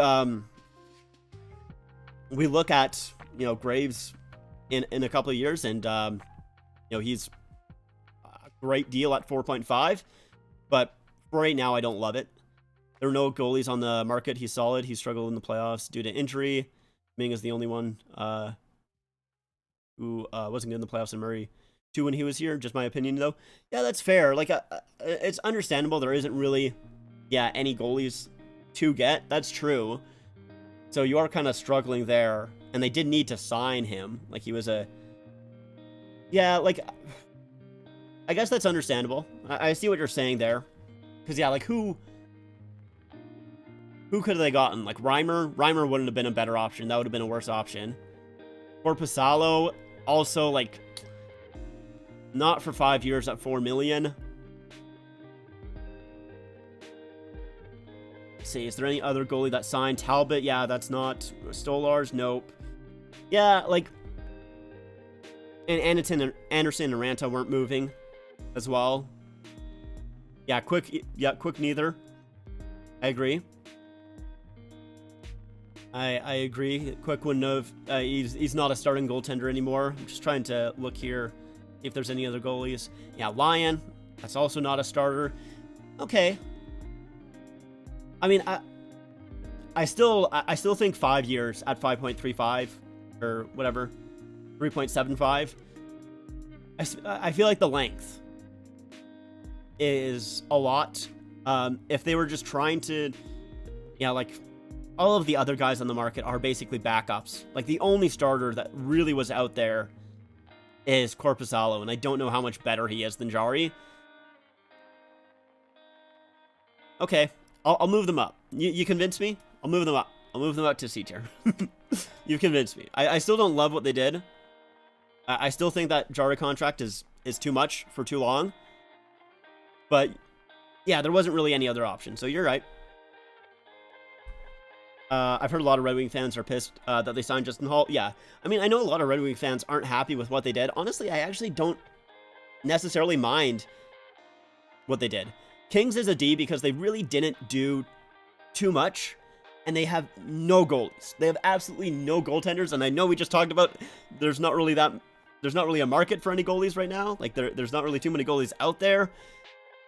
But, like, they have Riddick, Talbot, and Copley. Yeah, that's not good enough. That's not good enough in my opinion. Like, Riddick and Talbot are not the guys. I mean, maybe they have a trade somewhere, but I just don't. Like, if they go into this season with Copley, Talbot, and Riddick, I don't like that. I don't like that at all. Yeah, Riddick is... I want to like Riddick. I mean, he was on the Flames. He was on the Leafs. I want to like him. He's not good. And Talbot is like, he's like 35, is he not? Or like 36? Where is the Kings here? Yeah, he's 35. And like, let's look at Cam Talbot's numbers over the past few seasons. Ottawa, 898. That's with Ottawa, though. On the Wild, in 49 games, he had 911. Okay, that's pretty good. And the year before that, 915. I don't know. I don't think he's going to be a... Like, if he is the starter, I don't think he's going to be a very good one. He was on the lease. What year was it? It was a couple of seasons ago, and it was only a rental. He only played a couple of games. He didn't play for very long. It's not that bad. 5 years is pretty decent. It's not really too much considering goalies like Merzlikins are making $5 million. Most backups are making $2 to $4 million. At the time, he's a solid starter. I mean, that's fair. And maybe,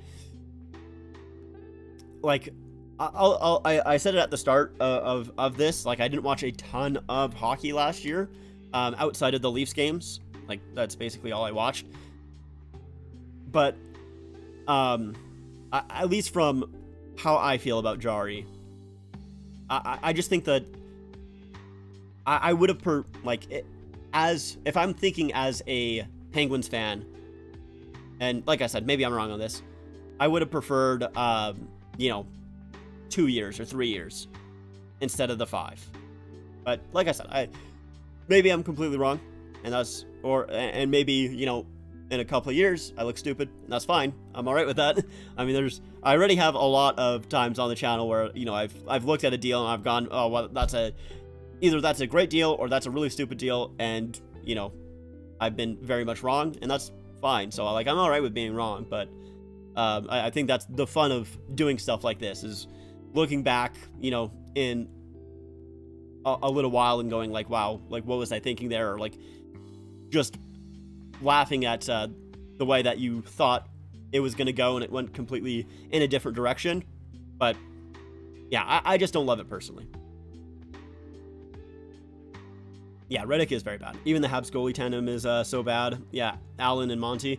Yeah, it's I think Allen and Montembeault are like decent backups, but yeah, having both of them as like basically a 1A, 1B. I think Allen is okay. Let's see, what's Jake Allen looking like?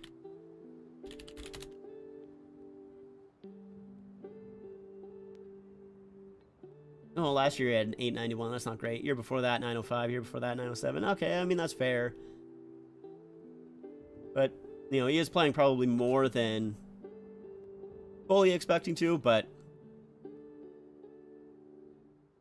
yeah, like, I think Montembeault, for sure.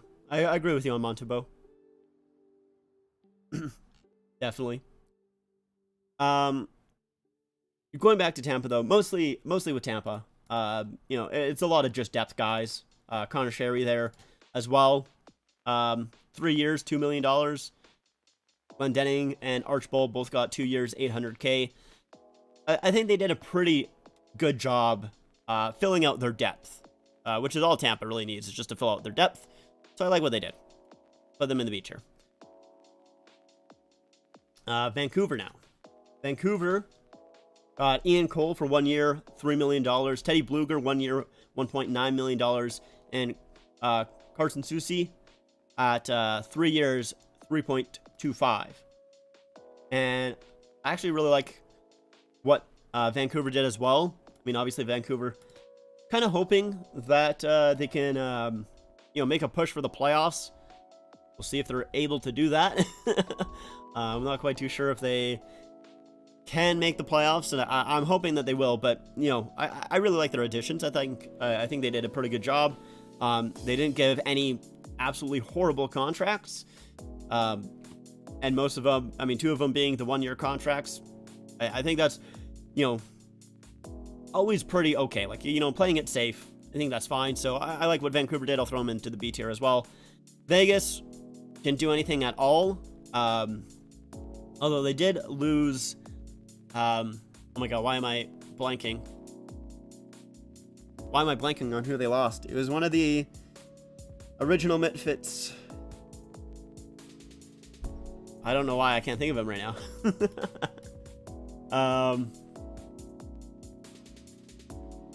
Man, I don't know. I'm out of blank right now. Riley Smith, thank you. It was Riley Smith. They did lose him. Who did he go to again? I actually forget. Riley.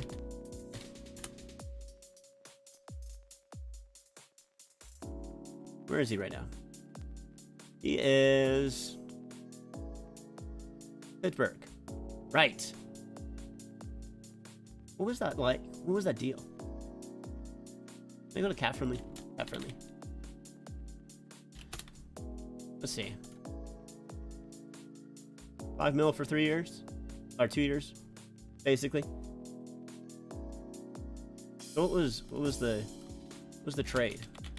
Actually, I guess I can look it up on Cat Friendly. Trade history. For a 3rd round pick. Alright. I mean, I like that for Pittsburgh. I think that's a pretty good deal for Pittsburgh. Not too bad. Obviously, Vegas with a lot of cap issues, so they kind of had to do that. I don't know. I have a hard time putting Vegas anywhere other than, like, I don't think Vegas needed to do a whole lot. So, like, and they were basically forced to trade Riley Smith, although that was before the trade or the free agency. So, I'm just going to put them into the B tier. We'll throw them here. I don't know. I mean, didn't really need to do anything. Washington, they got Max Pacioretty for 1 year, $2 million. Now, obviously, it depends on how much Pacioretty plays on how good of a deal that is, because he only played 5 games with Carolina this year, but he did have 3 goals in those 5 games. The year before that, he only played 39 games, 19 goals, 18 assists for 37 points.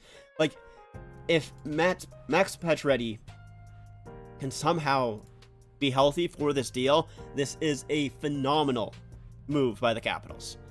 But we'll see if he can actually be healthy or not. I mean, either way, like, he's either on LTIR or he's playing for you. And I think, you know, if he's on LTIR, then, you know, it doesn't really matter to you a whole bunch.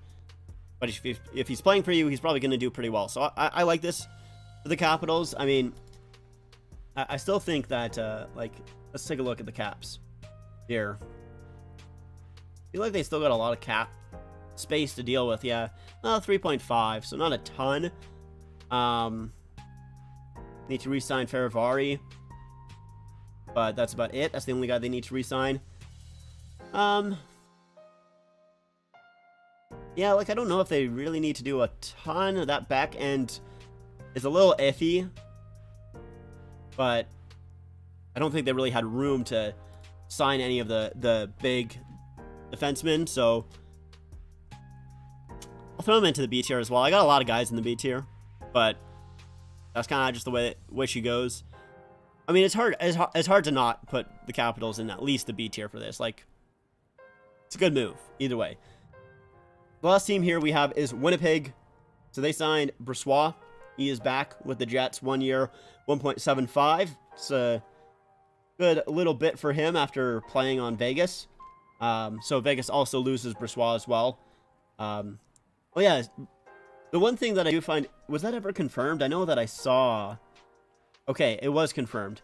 Yeah, with Vegas, going back to them, they signed Adin Hill for 4.9. Now, once again, that was before the free agency, so I'm not counting it here. But that's a lot of money for Adin Hill. That's a lot. I mean, obviously, Adin Hill, one of the reasons that they won the Stanley Cup, so I understand why they signed him to that, and I'm happy that he got it. And I like Adin Hill. I've liked Hill for a while, to be honest. But not at 4.9. I think that's a lot of money for him. But, I don't know, maybe he starts to really pick it up. If that's the case, I'd be super happy with that. You know, I honestly, I like Vegas a decent amount. So, you know, I hope that Adin Hill plays well for that 4.9. And, I mean, they still got Logan Thompson on his entry level for, you know, $766,000 for the next 2 years. So, you know, they're only paying 5.5 pretty much for both of their goaltenders. So even if Adin Hill isn't going to be that starter, your starter is only making $776. So it's not too big of a deal. Like, I don't think that's really a huge complaint for Vegas. I mean, the only thing that you would maybe say is they're already pretty iffy with the cap. Like, they already have a lot of cap issues, so you would probably like to keep that as low as possible, but still, I think it's fine. Anyways, going back to Winnipeg, Brossoit, 1 year, 1.75. You know, good for him. What was he making before? I do not know that. I will say that. Before, Laurent Brossoit was making 2.325. So he took a little bit of a cut there. How old is he? He's 30. Still, decent backup for Hellebuyck there. Although there is, talks about a Connor Hellebuyck trade. We'll see if that comes true or not, because they did also sign Colin Delia as well for 1 year, 775. So he's most likely just going to play in the minors, though. I don't think he's, unless they do decide to trade Hellebuyck, I don't think he's going to play too much on the Jets. They also signed Nemestikov as well. Nemestikov is an interesting one because, like, he played so well when he first came into the league with Tampa. I thought he was really, really good. Then he went to the Rangers and just really couldn't find his step. Went to Ottawa, then the Avalanche. Still not really anything too crazy. Then went to the Red Wings, then went to the Stars, went back to Tampa, and, last year, 57 games played, 6 goals, 9 assists, 15 points. And then he played a little bit with the Jets, where he got 2 goals, 8 assists for 10 points in 20 games. So basically they just re-signed him. He's gone to a lot of places. I think he's okay. Well, I don't think they did phenomenal, but I have a hard time really saying that they did awful either. I'll put them in the B tier. I think I'll move.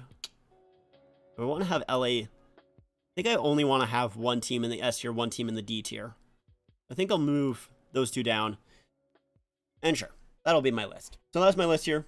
That's my grading list on how I think each team did in the free agency. Like I said, basically throughout and at the start as well. I didn't watch too much hockey this year, so, if you disagree with me, that's 100% okay. Not a big deal.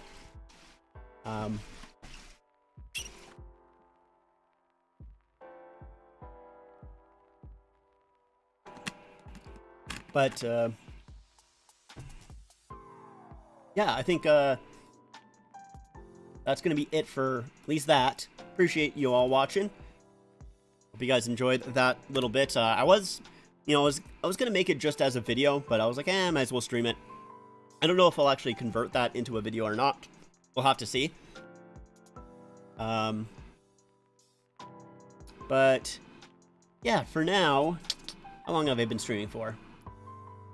I've been streaming for like 2 hours. Wow, that took a lot longer than I thought it was going to.